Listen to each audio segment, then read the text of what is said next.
Now we're having it, and we're actually trying to look at the introduction to a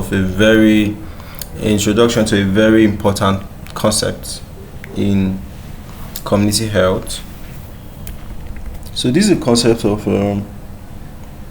disaster management. Okay, concept of disaster management. So just introduction, having an overview, what is it, all of that.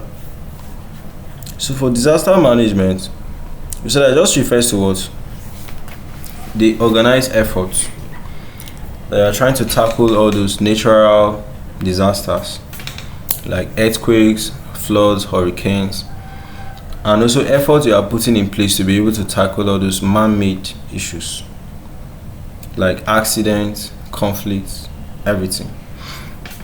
So what are the phases, right? It goes under phases. So you are looking at things like mitigation. Mitigation is you are trying to prevent. So sometimes you mustn't wait for a disaster to come in before you are looking at ways to be able to solve it. So sometimes you prevent it. So actions are done to reduce the risks before the disaster occurs. Like you're now building flood defenses because you know that there will be flooding. Building good water drainage systems, okay? Enforcing earthquake-resistant building codes. Then preparedness just how to do it. Planning and training for any emergencies.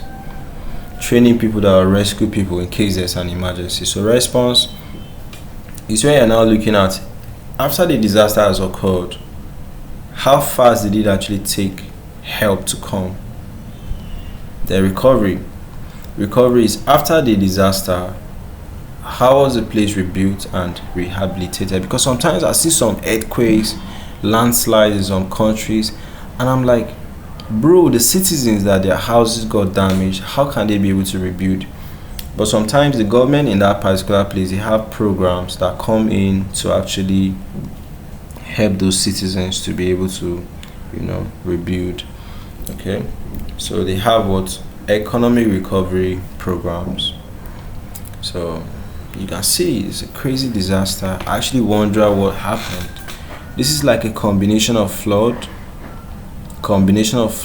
and also fire outbreak. Just imagine. So moving forward again. So tools and strategies. So early warning systems, you try to forecast the weather, weather forecast, seismic sensors, emergency communication networks, community participation,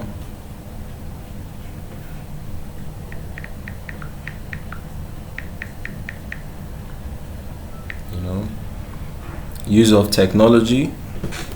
Then government should make laws that favor people around that side.